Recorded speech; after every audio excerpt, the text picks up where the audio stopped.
dalam siam nawaitu shauma ghadin bid'ah batilah. Maka inilah yang bisa kita berikan pada pertemuan malam ini karena ada soal jawab sedikit. Silahkan dibaca soalnya. Adamkan sedikit saja.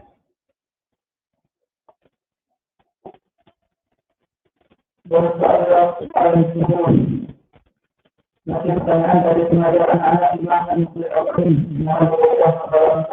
dalam salat tentang wujud dan salat tentang wujud dan doa juga dan cara wujud berapa waktu mengajarnya. Bismillah, alhamdulillah. Dari pertanyaan-pertanyaan sebelumnya dari 9 pertanyaan, alhamdulillah telah kita selesaikan dari doa-doa dan zikir di dalam salat.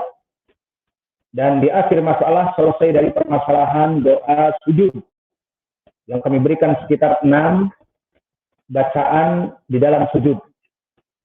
Dan sekarang pertanyaan yang ke-10 bab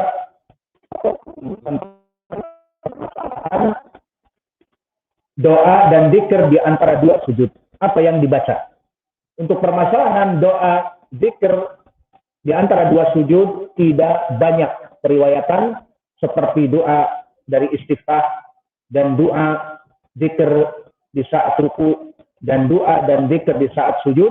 Maka untuk doa ataupun zikir di antara dua sujud ataupun di saat kita duduk duduk di antara 2 sujud, maka hanya ada beberapa riwayat saja.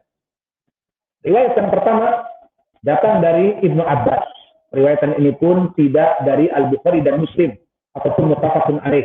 Seperti banyak di hadis-hadis tentang sujud dan ruku dan tentang mengangkat dari ruku, itu kebanyakan muttafaqun alaih, diriwayatkan oleh Imam Muslim ataupun berkesudahan Al-Bukhari. Adapun permasalahan doa ataupun zikir di antara 2 sujud, maka dikeluarkan ashabus sunan. Dan itu pun nanti banyak masalah dari dhaifnya, namun bisa terangkat kepada paling sedikit hasan li ghairi. Yang pertama tentang doa di antara 2 sujud datang dari Ibnu Abbas. Disebutkan kata Ibnu Abbas bahwa Nabi Muhammad SAW kana yaqulu baina as-sajdatain. Bahwa dulu Nabi membaca di antara 2 sujud, Allahumma gfirli warhamni wa'afini wahdini warzuqni. Kita ulangi lagi bahwa dulu Nabi membaca doa ataupun zikir di antara 2 sujud, Allahumma gfirli, wahai Allah ampuni aku, warhamni dan rahmatilah aku, wa'afini dan berikanlah kepadaku afiat, kesembuhan, wahdini berikanlah kepadaku hidayah, warzuqni dan berikanlah kepadaku rizki. Maka doa ini nasnya disebutkan oleh Ibnu Abbas, dibaca di saat Nabi duduk di antara 2 sujud. Maka hadis ini diriwayatkan oleh Imam Abi Daud dan juga diriwayatkan oleh Imam At-Tirmidzi. Dan di lafaz Imam At-Tirmidzi dari Ibnu Abbas juga sama. Kana yaqulu baina sajdatain. Dulu Nabi membacanya di antara 2 sujud. Allahumma gfirli warhamni wajburni. Mengganti dari wa'afini dengan wajburni, wahdini warzuqni. Maka lafaznya sama, hanya berbeda wa'afini dengan wajburni. Maka hadis ini dikeluarkan oleh Imam Abi Daud dan At-Tirmidzi yang semuanya jalannya bertumpu kepada Abul Ala Kamil an Habib ibni Abi Thabit an Sa'id ibni Jubair an Ibni Abbas. Maka Imam At-Tirmidzi mengatakan hadza hadisun gharib, bahwa hadis ini hadis yang gharib. Jika kita rujuk kepada istilah Imam At-Tirmidzi makna gharib, pertama maknanya adalah datang dari satu jalan, tidak ada jalan lain. Maknanya dari Abdul Ala Kamil, dari Habib ibnu Abi Thabit, dari Sa'id ibnu Jubair, dari Ibnu Abbas. Tidak ada jalan lain kecuali itu. Dari Ibnu Abbasnya. Ini makna gharib. Dan makna gharib bisa juga dikatakan dhaif. Ini istilah Imam Al-Bukhari, Imam At-Tirmidzi khusus. Dan bisa jadi ini yang diinginkan. Kenapa? Karena sanad ini adalah sanad yang dhaif. Kenapa dhaifnya? Adapun Abul Ala maka dia rawi yang saduq. Namun Habib Ibnu Abi Thabit meskipun dia dari rajul Imam Al-Bukhari dan Muslim, namun Habib Ibnu Abi Thabit mudallis. Dan di berbagai riwayat Habib Ibnu Abi Thabit menyebutkan an dari Sa'id Ibnu Jubair. Maka di sini terputus sanad antara Habib Ibnu Abi Jubair. Maka hadis ini menjadi dhaif dan ini yang diinginkan wallahu a'lam oleh Abu Isa, hadza haditsun gharib. Namun Abu Isa At-Tirmidzi di saat menyebutkan hadis ini dan menghukuminya dengan gharib dan rajih di sini adalah dhaif, dia menyebutkan jalan yang lain. Wa hakada ruwiya an Ali. Maka di sana ada hadis diriwayatkan dari Ali, maknanya Ali Ibnu Abi Thalib. Maka jika kita rujuk, ternyata memang ada. Diriwayatkan oleh Imam Al-Baihaqi dan yang lainnya dari jalan Ali Ibnu Abi Thalib. Dikeluarkan oleh Imam Al-Baihaqi di dalam Sunan Al-Kubra. Disebutkan dari Sulaiman At-Taimi, balagoni ana aliyan radhiyallahu anhu kana yaqul baina sajdatain rabbi firli warhamni wa'afini warzuqni dan sebagainya. Maka di dalam hadis ini dinisbatkan kepada Ali radhiyallahu anhu. Lalu disebutkan oleh Imam Al-Baihaqi bahwa yang meriwayatkan dari Ali adalah Al-Harits Al-A'war. Maka Al-Harits Al-A'war ma'ruf, dia meriwayatkan dari Ali dan dia agamanya rusak. Dia seorang Syiah. Maka dia Syi'i, bukan Sunni. Dan yang kedua, dia hafalannya rusak. Al-Harits Ibnu Abdillah Al-A'war dhaif dan juga madhabnya Syiah. Maka hadis ini juga dhaif. Maka wallahu a'lam dari periwayatan dua riwayat tadi bisa terangkat kepada paling sedikit hasan di ghairi.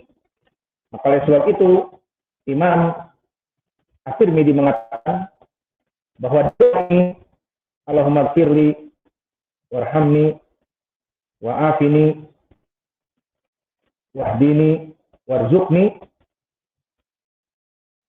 ini adalah amal dari para ulama. Dikatakan oleh Imam At-Tirmidzi, yaqulu Syafi'i wa Ahmad wa Ishaqu yarawna hadza jaizun fil maktubah atau fil maktubah wa tatawwu. Bahwa hadis ini boleh dibaca, dipakai di dalam salat yang wajib di antara dua sujud, duduk dua sujud. Maka Imam Syafi'i, Imam Ahmad dan Ishaq memandang hadis ini bisa diamalkan dari dua jalan. Maka kita pun demikian. Hadis ini disahihkan oleh para ulama hadisin di zaman kita di era now, seperti Asy-Syaikh Al-Albani di dalam kitabnya Sifat Salat Nabi, dan juga Syekh kami Mukbil di dalam Sifat Salat Nabi juga. Dia mempunyai kitab yang sederhana. Maka hadis ini sahih dengan lafaz yang kami sebutkan tadi. Dan selain itu, untuk permasalahan lafaz Rabbi Firli telah datang juga penguat. Diriwayatkan oleh Abu Daud dari Hudzaifah. Maka di hadis Hudzaifah, hadis ini menyebutkan wa kana yaqudu fima baina sajdatain nahwan min sujudihi. Maka Nabi setelah sujud dia duduk di antara dua sujud yang duduknya lamanya seperti sujudnya. Wa kana yaqul, dan dulu Nabi membaca di antara dua sujud itu Rabbi ghafirli Rabbi ghafirli. Disebutkan Rabbi ghafirli. Maka hadis ini diriwayatkan oleh Imam Abi Daud dari jalan Haddatsana Syu'bah an Amr ibn Murrah an Abi Hamzah maula al-Ansari an rajulin min Bani Absin an Hudzaifah. Maka sanadnya dhaif apa tidak? Dhaif karena ada rawi mubham an rajulin min Bani Absin. Dari seseorang dari Bani Abs. Siapa? Tidak diketahui. Kemudian diriwayatkan Imam Ibnu Majah di sini sedikit mencerahkan dari sanad. Diriwayatkan oleh Imam Ibnu Majah dari Amr ibn Murrah an Talhah ibn Yazid an Hudzaifah. Diriwayatkan dari Al-Ahmas an Sa'id ibn Ubaidah anil Mustawrid ibn al-Ahnaf an Silah ibn Zufar an Hudzaifah. Disebutkan bahwa Nabi dulu sulit membaca Rabbi Firli.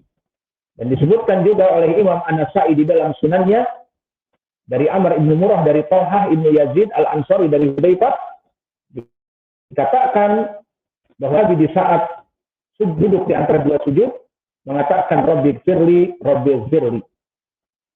Maka hadis ini pun telah disebutkan oleh Imam An-Nasa'i di dalam sunannya. Hadal hadis indi mursal. Hadis ini terputus. Karena Talhah ibnu Yazid la a'lamuhu sami'a min Hudzaifah syai'an. Aku tidak mengetahui bahwa dia mendengar dari Hudzaifah. Maka sanad ini menjadi terputus.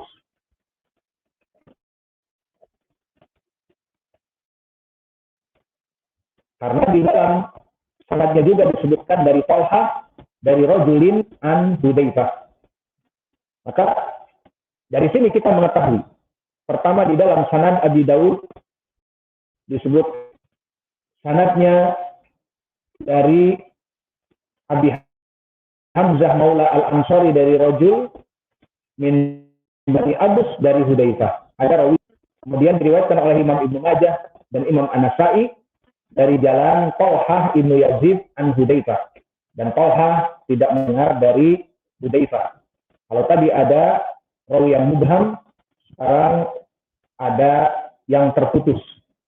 Dan di riwayat Ibnu Majah disebutkan an Mustawrid ibnu Ahnaf an Silah ibnu Zufar an Hudzaifah.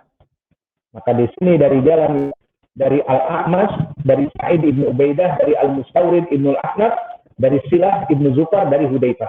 Dan Silah ibnu Zufar telah kita ketahui di sanad yang lalu, di riwayat Muslim juga, bahwa dia rawi yang thiqah dari Hudzaifah. Namun di jalan Imam Ibnu Majah diriwayatkan dari Al-A'mas dan Al-A'mas mudallis. Maka dari jalan-jalan yang kami sebutkan tadi, hadis Hudzaifah yang menyebutkan Nabi membaca di antara dua sujud, Rabbi Firli, ini pun bisa dijadikan hujjah. Kesimpulannya, barakallahu fikum. Doa di antara dua sujud bisa kita membaca dua sighah, dua lafaz. Lafaz yang pertama sesuai hadis Ibnu Abbas, Nabi mengatakan Allahumma gfirli warhamni wajburni wahdini warzuqni. Ini diriwayat Tirmidzi. Abi Daud Allahumma gfirli warhamni wajburni diganti dengan wa'afini wahdini warzuqni. Namun bisa terangkat dengan hadis Ali. Ada Habib Ibnu Abi Thabit mudallis dan hadis Ali diriwayatkan oleh Imam Al-Baihaqi. Ada Al-A'war ataupun Al-Harits bin Abdullah bisa naik, dan ini yang dikatakan oleh Imam At-Tirmidzi diamalkan oleh para ulama. Doa ini dalam salat yang wajib ataupun sunnah dibaca Allahumma firli warhamni wa'afini wahdini warzuqni, atau diganti wa'afini dengan wajburni di riwayat At-Tirmidzi. Yang jelas ini lafaz dari dua hadis sahih ataupun hasan di ghairi kita katakan. Dan lafaz dari Hudzaifah datang dari berbagai jalan. Dan jalan yang paling semuanya jalannya dhaif. Pertama datang rawi yang mubham min Bani Absin dari Hudzaifah. Dan yang kedua datang dari siapa? Talhah ibnu Yazid. Dan kata Imam An-Nasa'i tidak mendengar dari Hudzaifah. Dan yang ketiga datang bersambung dari Silah ibnu Zufar, namun dari riwayat Al-A'mas dan Al-A'mas mudallis. Maka dari ketiga jalan ini bisa saling menguatkan. Hadis Hudzaifah juga hadis yang paling sedikit hasan, maka bisa kita mengamalkan dengan sujud di antara dua doa di antara dua sujud, Allahumma gfirli, Allahumma gfirli, 2 kali seperti itu, ataupun Rabbi gfirli, Rabbi gfirli. Maka riwayat ini yang bisa kita amalkan. Di hadis Hudzaifah atau kita baca Rabbi gfirli, Rabbi gfirli. Dan di hadis Ibnu Abbas, Allahumma, bahwa Nabi di antara dua sajdatain mengatakan Allahumma gfirli warhamni wa'afini wajburni, boleh juga wahdini warzuqni. Semuanya diamalkan. 2 riwayat ini hasanun li ghairi. Ini diamalkan oleh para ulama sebelum kita dan sanad-sanadnya telah kami sebutkan.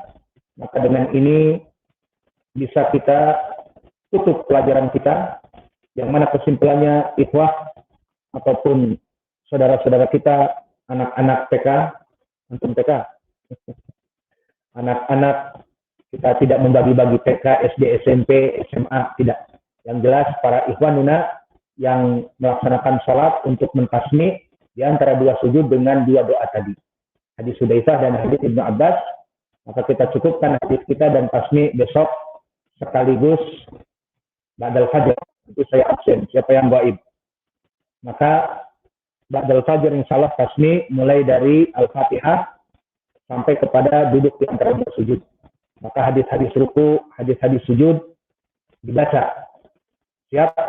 Tasmi. Wa naqfi ilahuna wa jazakumullahu khairan.